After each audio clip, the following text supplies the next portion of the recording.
hora de recreo en una escuela pública. El momento de estudio da paso al de descanso. Esta es una alternancia que se repite de un modo tan cotidiano en los patios de nuestras escuelas que resulta difícil pensar que en algún momento pudo haber sido de otro modo. Sin embargo, no siempre fue así. El modo en que nuestro país decidió organizar su currícula escolar y los espacios que ocupan maestros y alumnos fue producto de un arduo debate que derivó, en 1884, en la sanción de la Ley de Educación Común, la 1420. Esta ley, sancionada hace 130 años, ya no rige nuestro sistema escolar, pero la impronta que imprimió la educación de nuestro pueblo hoy sigue más vigente que nunca.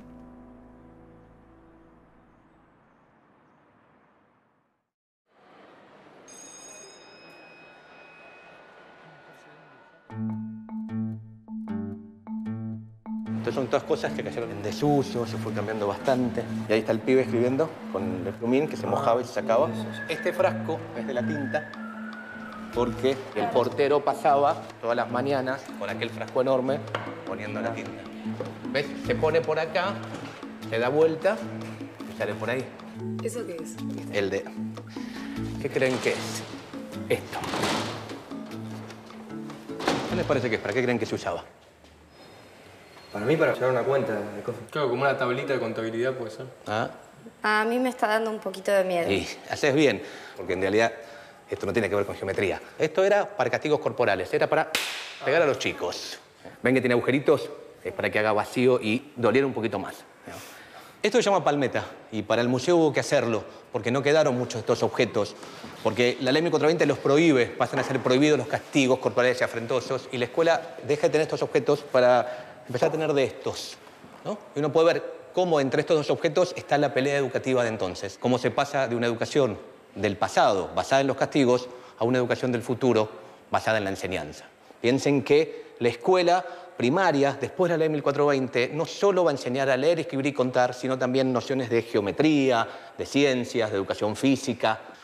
Esto se venía debatiendo hacía bastante tiempo, ¿no? Ya desde la época de la independencia aparecía la idea de cómo tiene que ser la educación de la nueva nación. Pero yo me quiero detener hoy en una fecha donde empezó un debate muy fuerte que terminó resolviendo la cuestión del lado de geometría y sacando los castigos corporales. Esa fecha, la que quiero hablar ahora, fue el 11 de abril de 1882. Ese día, bajo la presidencia de Roca, se convocó al primer congreso pedagógico organizado en nuestro país.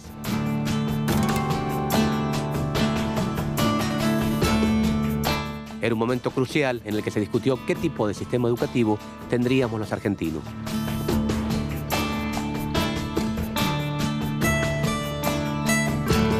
Su función fue sentar las bases para la sanción de una futura ley de educación.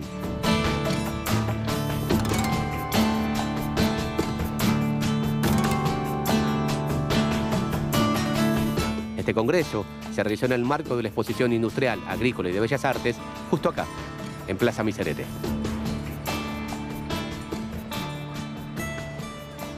Esta es la única reproducción de dónde funcionó el Congreso Pedagógico del 82. Esto que se ve en esta zona sería esa. Perdón. Jujuy. Él es Rubén Cucuza y es profesor de Historia Social de la Educación.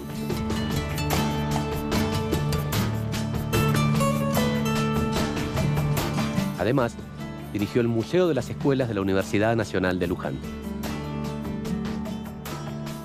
Ahí pueden verse elementos que grafican cómo cambió la educación en nuestro país con la aplicación de la ley. ¿Y por qué se hizo un congreso pedagógico en el 82? Roca tenía que hacerse cargo de las escuelas primarias porque en 1880 se capitaliza la ciudad de Buenos Aires. La provincia de Buenos Aires transfiere a la nación el territorio, pero junto con ello todo lo que había arriba de ese territorio. Las escuelas y hasta Sarmiento, que era superintendente general de escuelas de la provincia de Buenos Aires. Muy bien no se llevaban Sarmiento y Roca. No, eran políticamente adversarios. Para administrar esas escuelas y además para controlarlo a Sarmiento, Roca crea el Consejo Nacional de Educación y lo rodea a Sarmiento con una cantidad de vocales católicos. Sarmiento protesta contra la creación del Consejo Nacional de Educación, que tenía como objetivo dictar una ley de educación y convocar a un congreso. Lo denuncia Sarmiento como una maniobra de Roca y especialmente de su ministro, de colocar a alguien que lo tirara de arriba y de abajo a Sarmiento para impedir que pusiera sobre el tapete su propio proyecto de ley de educación.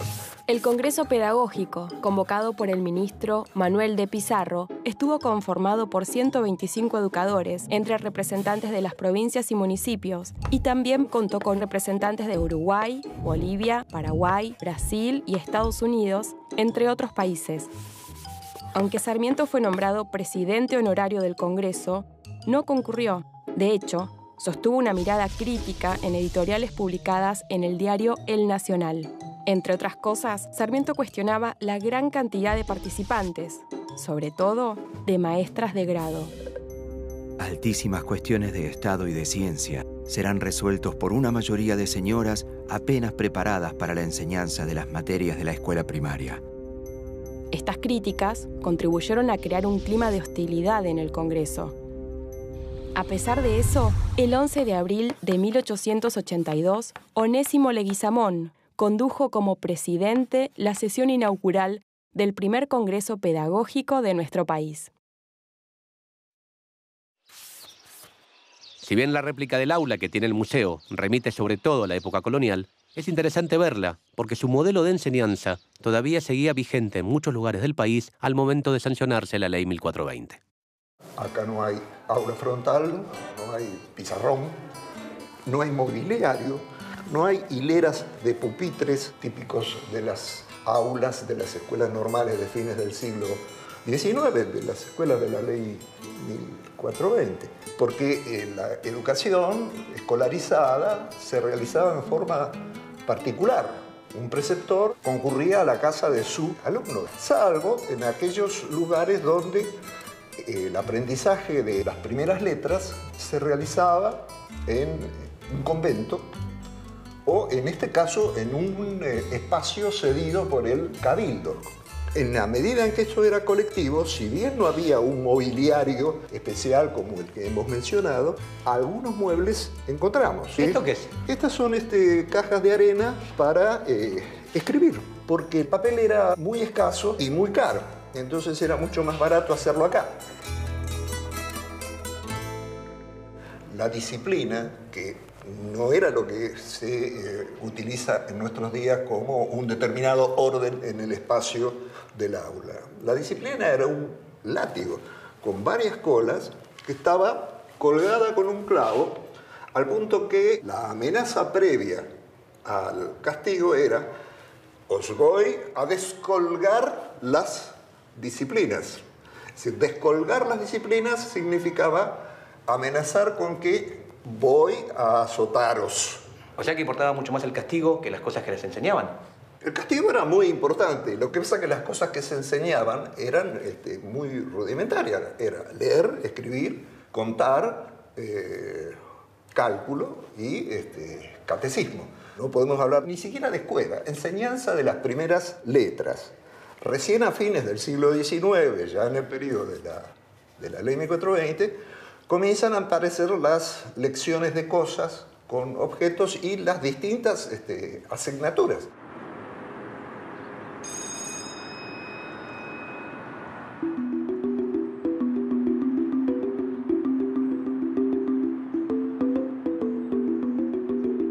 Durante este periodo, novedosas ideas pedagógicas vinculadas a la formación de la ciudadanía moderna e independiente empezaban a definir nuevos espacios en las escuelas, como aulas, claustros y patios donde el saber circulaba.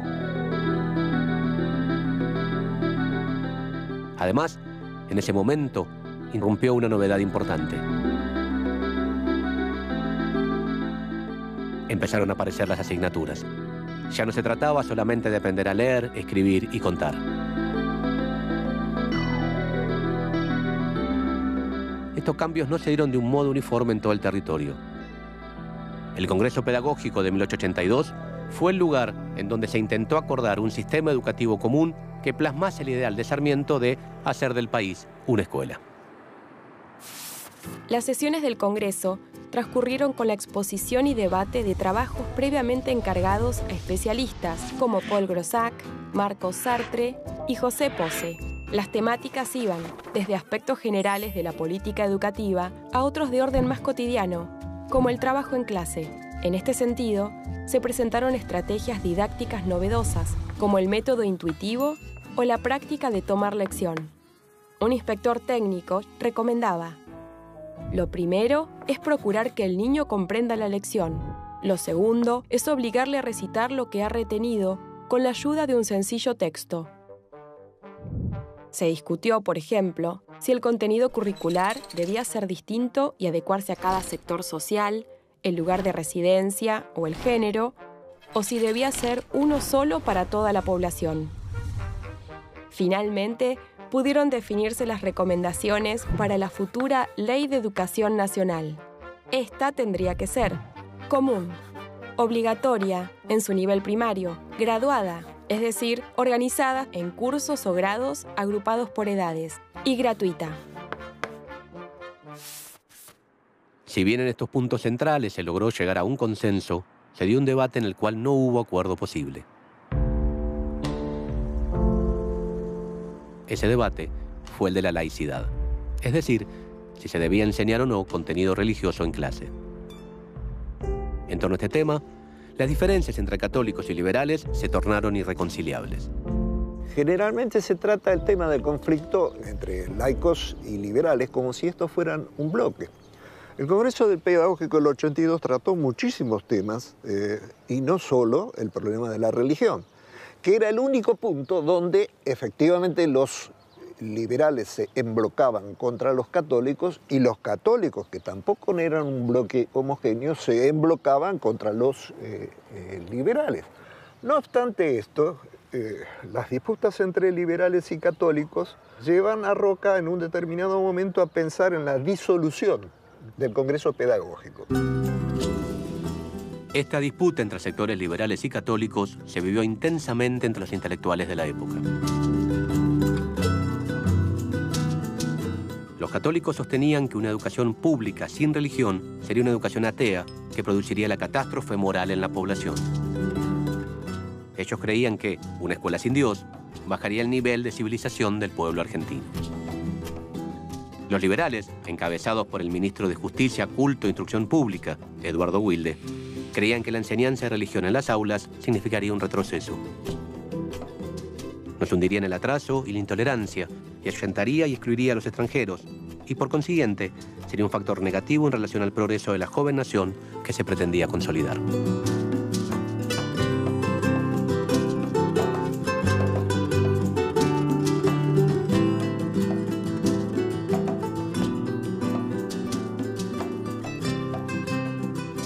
Carlos Torrandel es licenciado en Ciencias de la Educación y profesor en la Universidad Católica Argentina.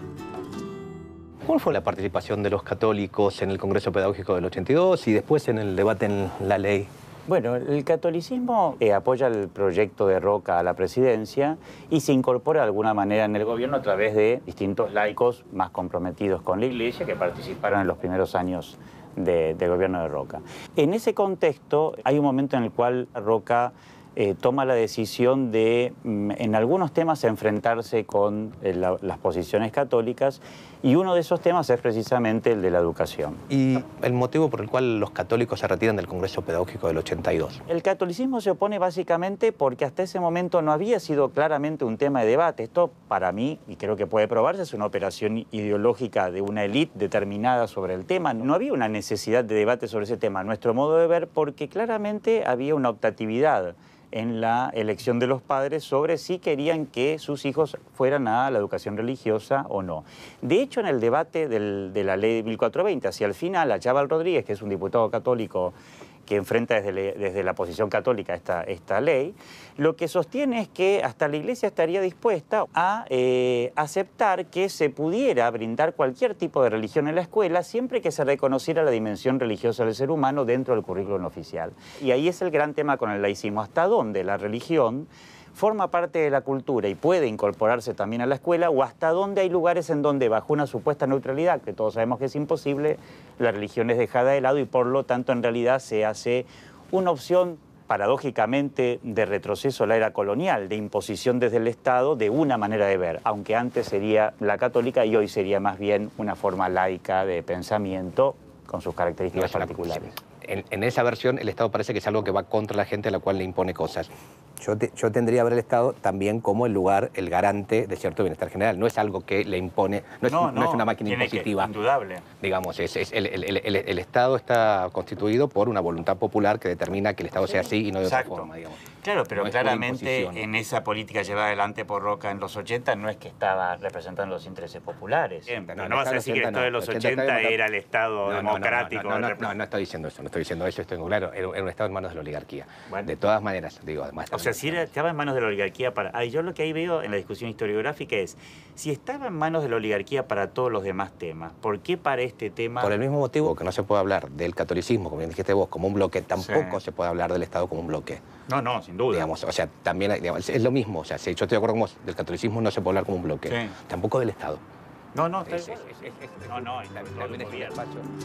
Así estuvimos un rato más con Carlos, cuando de pronto me di cuenta de que estábamos replicando uno de los ejes centrales de la discusión que se dio en el Congreso 130 años antes.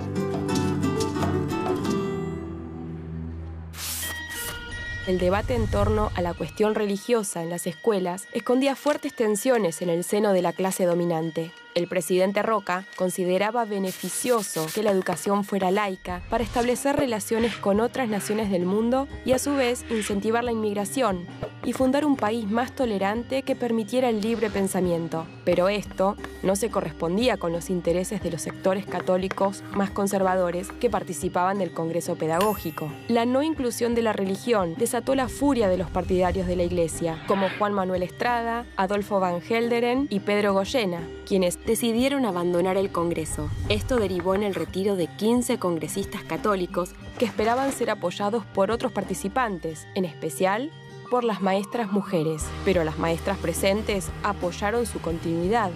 Sarmiento, con apenas 15 días de diferencia, cambió su valoración sobre ellas al escribir en El Nacional. El hecho más notable fue que la gran mayoría de las maestras, movidas por un resorte, se pusieron de pie con decisión, apoyando la decisiva del presidente. El Congreso, por mandato del Poder Ejecutivo, eliminó de sus debates la cuestión de la enseñanza laica y de la enseñanza religiosa y reunió las resoluciones aprobadas en un solo cuerpo de doctrina, con el nombre de Declaraciones. O sea que salió común, obligatoria, gratuita, graduada. ¿Y lo de lo laico? En el Congreso Pedagógico no se discute porque se retiran los católicos y estaba esa cláusula de no entrar en esa discusión. Se discute, sí, en el Congreso Nacional como único punto de discusión. Ninguna de las otras 4 patas que mencionaste vos entra en discusión. En 1883, un grupo de diputados católicos presentó un proyecto de ley que retomaba las conclusiones del Congreso Pedagógico, pero le agregaba la enseñanza religiosa. Adriana Puiggrós es diputada nacional y como pedagoga realizó varias investigaciones sobre este periodo de nuestra historia. En el debate del 82 y también en el debate en la Cámara de Diputados, lo que aparece es una idea de la nación como concepto, digamos, subordinado a las instituciones que heredamos de la colonia, la Iglesia, especialmente la Iglesia Católica, o bien la nación como la organizadora del conjunto. En un momento histórico, político, en donde la inmigración empezaba a ser un problema realmente fuerte, era problema y era utopía y era aspiración. Entonces, de alguna manera, la clase que ya se estaba conformando como oligarquía quería y temía esa inmigración, ¿no? En los 2 debates lo que uno encuentra es, digamos, la intención de utilizar la educación como un instrumento de control de la sociedad y al mismo tiempo está la otra idea que es la de la formación del ciudadano, ¿no? En ese sentido, la discusión sobre si la educación sería católica o sería laica, yo creo que es una discusión que esconde el debate profundo por el poder. Porque la ley 1420 tiene además una idea de construcción del sistema escolar que es asentado en la comunidad. En ese sentido, Navarro Viola, que era católico, sostenía la necesidad de los consejos escolares. La idea de consejo escolar era una idea muy democrática y representativa, ¿no? La idea de que la educación pública tenía que tener una base de representatividad.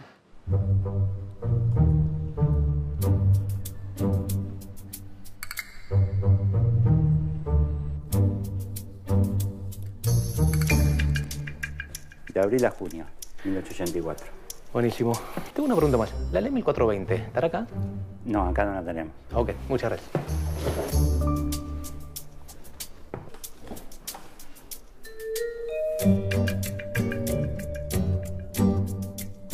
Finalmente, la Ley de Educación Común fue discutida en el recinto.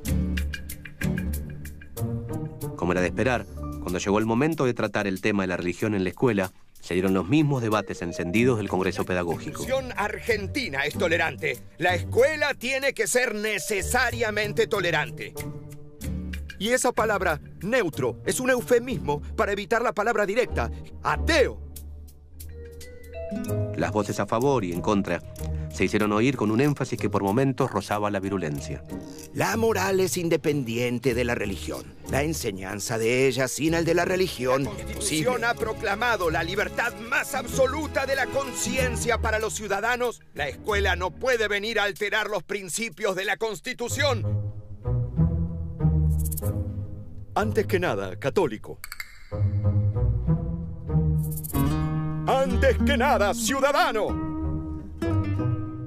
Por fin, después de varios días de sesión, se llevó a cabo la votación. La enseñanza religiosa solo podrá ser dada en las escuelas públicas por los ministros autorizados de los diferentes cultos, a los niños de su respectiva comunión y antes o después de las horas de clase.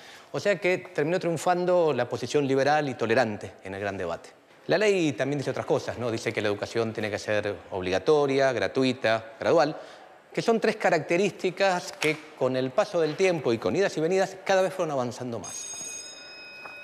La ley también dice en su artículo 14 que las clases diarias de las escuelas públicas serán alternadas con intervalos de descanso, ejercicio físico y canto. Llegó el momento del descanso, así que nos vemos la próxima.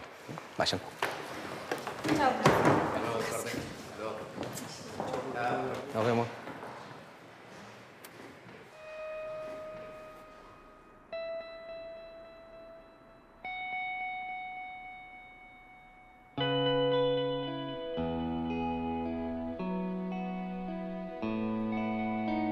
Sancionada el 8 de julio de 1884, la Ley 1420 modificó para siempre nuestras escuelas.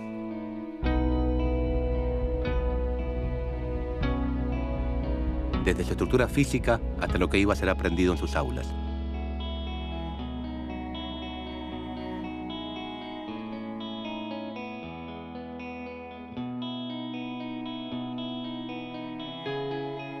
La influencia que ejerció sobre la educación argentina va más allá de las geografías y de las circunstancias políticas.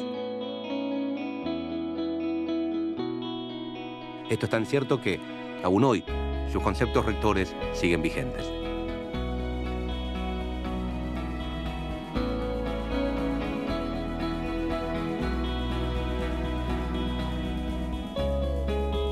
Hace más de un siglo surgió uno de los más extensos y lúcidos debates de la vida democrática argentina que hizo posible que se dictara una ley de educación pública, común, obligatoria, gratuita, graduada y tolerante.